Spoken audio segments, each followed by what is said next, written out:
आपका पाठ का नाम है वर्ण विचार। हम इसमें पूरा विचार करते हैं कि वर्ण अक्षर हमारे सार्थक है, निरर्थक है, क्या शब्दों से मिलकर बना है। आगे सबसे पहले हम समझेंगे कि वर्ण किसे कहते हैं। तो वर्ण किसे कहते हैं? वर्ण का अर्थ होता है अक्षर। वर्ण का अर्थ अक्षर। अब हम कहेंगे कि वर्ण की परिभाषा क्या है।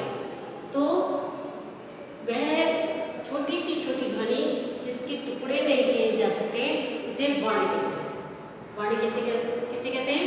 भाषा की वे छोटी सी छोटी ध्वनि जिसके टुकड़े नहीं किए जा सकते उसे वर्ण कहते हैं। अब है हमारे सेकंड नंबर पे वर्ण की विशेषताएं। तो वर्ण की क्या विशेषताएं हैं? वर्ण की विशेषताएं है, एक तो इसके टुकड़े नहीं किए जा सकते, और क्या दूसरी क्या है? भाषा की ये मूल इकाई है। तीसरा वर्ण से मिलकर क्या बना है? शब्द बना है। अब हमने कैसे कहेंगे वर्ण में अक्षर वर्ण के कितने भेद होंगे? दो। वर्ण के कितने भेद होंगे आपके? वर्ण के दो भेद। एक हो गया आपका स्वर, दूसरा व्यंजन। स्वर किसे कहते हैं? जिस ध्वनि को हमें बोलते समय हमें बिना स्वतंत्र रूप से बोलते हैं उसे स्वर कहते हैं। और व्यंजन किसे कहते हैं? जिस ध्वनि को बोलते समय हमें कोई रुकावट पैदा होती है उसे व्यंजन कहते हैं। तो आज हम समझेंगे कि वर्ण से मिलकर क्या बना है। वर्ण से मिलकर आपका शब्द बनता है। जैसे स्वर हो गए अ, आ, ई, उ, और व्यंजन क, ख, ग, आपके क्या हो गए? व्यंजन हो गए। तो अब हम कहेंगे इसको हमें वर्ण से मिलकर हमें एक शब्द बनाना है। जैसे आपका प, ल, क, क्या हो गया आपका? पलक। अब हमारा क्या बना? प प्लस ल प्लस क, ये हमारे क्या है? व्यंजन है। तो यानी वर्ण है, तो वर्णों से मिलकर हमारा क्या बन गया? शब्द बन गया। तो हमारी एक विशेषता ये होगी वर्ण की। वर्ण क्या है? वर्णों से मिलकर क्या होता है? शब्द बनता है। और भाषा की ये एक मूल इकाई है, और भाषा के वर्ण के टुकड़े नहीं किए जा सकते। तो आपसे पूछा जाएगा कि वर्ण किसे कहते हैं? भाषा की वे छोटी सी छोटी ध्वनि जिसके टुकड़े नहीं किए जा सकते उसे वर्ण कहते हैं। अब फिर है आपका नेक्स्ट ये वर्ण की विशेषताएं। वर्ण की विशेषताएं आपको मैंने बताया, भाषा की वह ध्वनि जिसके टुकड़े नहीं किए जा सकते उसे वर्ण कहेंगे। तो हमारी विशेषता यह है कि वर्ण के टुकड़े नहीं किए जा सकते। नंबर 2 क्या है? भाषा की क्या है? मूल इकाई है। और तीसरे क्या है? वर्ण आपका क्या है? वर्णों से मिलकर क्या बनता है? शब्द बनता है। अब आ गया वर्णमाला। वर्णमाला किसे कहते हैं? तो वर्णों के क्रमिक व्यवस्था को क्या कहेंगे? वर्णमाला कहेंगे। तो वर्णमाला किसे कहेंगे? वर्णमाला कहेंगे वर्णों की क्रमिक व्यवस्था को वर्णमाला कहेंगे, या क्रमिक समूह को वर्णमाला कहेंगे। जैसे आपका हम लिखे हैं स्वर में अ, आ, ई, उ, री, ए, आई, ओ, ये आपके क्या हो गए? स्वर हो गए। तो ये हमारे क्या है? इनको हमने क्रमिक समूह से हमने लिखा है, तो ये आपकी क्या हो गई? वर्णमाला। तो वर्णों के क्रमिक समूह को वर्णमाला कहते हैं। अब है नेक्स्ट कि स्वर। मैंने बताया था स्वर किसे कहते हैं? कि हमें वह ध्वनि जिसको हमें बोलते समय हम क्या करते हैं? ध्वनि को क्या स्वतंत्र रूप से बोलते हैं, हमें कोई रुकावट पैदा नहीं होती, तो उसको क्या कहेंगे? स्वर कहेंगे। और हमें स्वर आपके क्या हो गए? अ, आ, ई, उ, री, ए, आई, ओ। तो स्वरों की संख्या कितनी है आपकी? 11।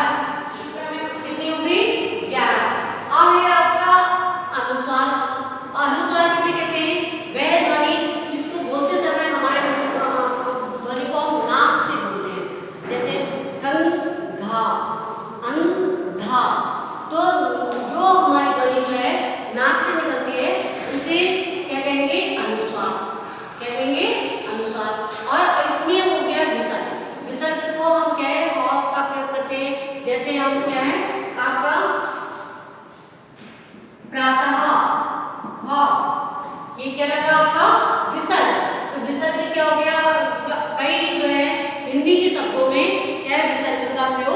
किया जाता है। तो आपके ये अंग, इसके बाद आता है आपका अंग, अंग आहा, अंग आहा। अंग और आहा आपके, अंग हो गया आपका अनुस्वार और आहा हो गया आपका विसर्ग। तो हमारे स्वरों की संख्या कितनी हो गई? 11। कितनी हो गई? 11। अब हम समझेंगे कि व्यंजन, व्यंजन किसे कहते हैं?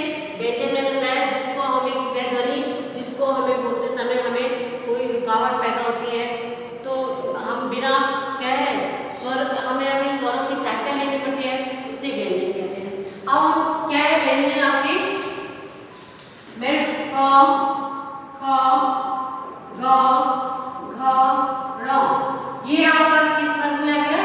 क वर्ग में। किस वर्ग में आ गया? क वर्ग में। तो ये आपका क्या है? व्यंजन है। अब हम व्यंजनों को हम कैसे, हमें किसकी सहायता लेनी पड़ती है?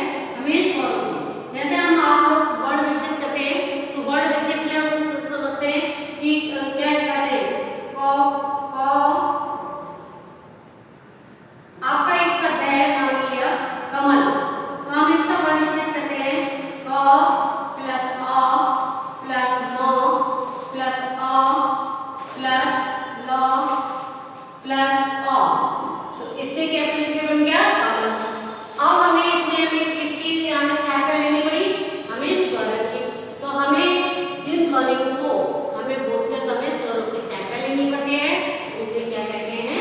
व्यंजन। व्यंजनों की संख्या कितनी है? 39। कितनी है आपकी? 39। कौन कौन सी है आपकी? देखो पहले आपका आ गया क, ख, फिर आपका च, ज, झ, य। यह आपका कौन सा वर्ग हो गया? च वर्ग। अब आपका आता है ट, ठ, ड, ढ, ढ़। यह आपका कौन सा वर्ग आ गया? ट वर्ग हो गया आपका। अब आपका आ गया त, थ, द, ध, न। यह आपका कौन सा वर्ग हो गया? प वर्ग हो गया। फिर आपका आ गया फ, फ, ब, भ, म। ये कौन सा वर्ग हो गया? प वर्ग हो गया। तो ये देखो क से आपके म तक, आपके क वर्ग, च वर्ग, ट वर्ग, त वर्ग, म वर्ग, तो इसमें कितने? 5 वर्ग हो गए। तो 5 वर्ग में आपके कितने वर्ण हैं? 5 हैं। तो आपके ये क्या हो गए? 25। तो ये क से म तक के आपके वर्ण क्या हो गए? स्पर्श व्यंजन हो गए। कौन से व्यंजन होंगे? स्पर्श व्यंजन। स्पर्श व्यंजनों की संख्या कितनी हो गई आपकी? 25। तो ये क्या हो गए आपके? स्पर्श व्यंजन। अब है अंतस्थ व्यंजन, जिसमें आपका आ गया य, र, ल, व, जिनको हमारी जो जीभ है हमारे यह मुख के किसी भाग को नहीं छूती है, तो वो कौन से कहलाएंगे? अंतस्थ व्यंजन। और उनकी संख्या कितनी होती है? कितनी होती है? 4। कौन कौन सी होती है? य, र, ल, व। कितनी हो गई आपकी? 4। जिसमें आपके अब नेक्स्ट आया आपका संयुक्त व्यंजन। संयुक्त व्यंजन। अब हम कहेंगे संयुक्त व्यंजन किसे कहते हैं? संयुक्त व्यंजन जो दो व्यंजनों से मिलकर बनते हैं, तो उसे संयुक्त व्यंजन कहते हैं। संयुक्त व्यंजन की संख्या कितनी है? संयुक्त व्यंजन की संख्या 4 है। कौन कौन सी है? स, च, त्र, ज्ञ। कितनी संख्या है आपकी? 4। कौन कौन से? स, च, त्र, ज्ञ। अब देखिए ये तुम्हारा त्र किससे बना है? 2 से, द प्लस र। स किससे बना है? क प्लस स से। ये आपका बन गया। इसी प्रकार ज में क्या हो गया आपका? ज प्लस य से। ठीक है, आपकी संयुक्त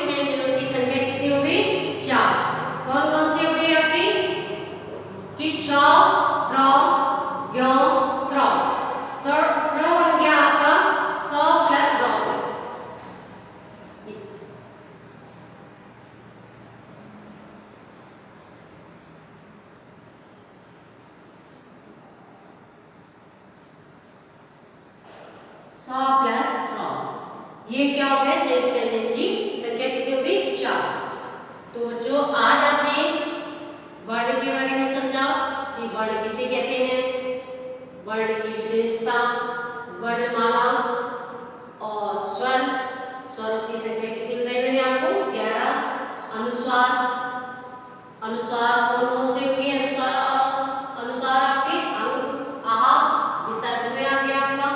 संयुक्त व्यंजन की संख्या कितनी होगी, 4। स्पर्श व्यंजनों की संख्या कितनी होगी, 25।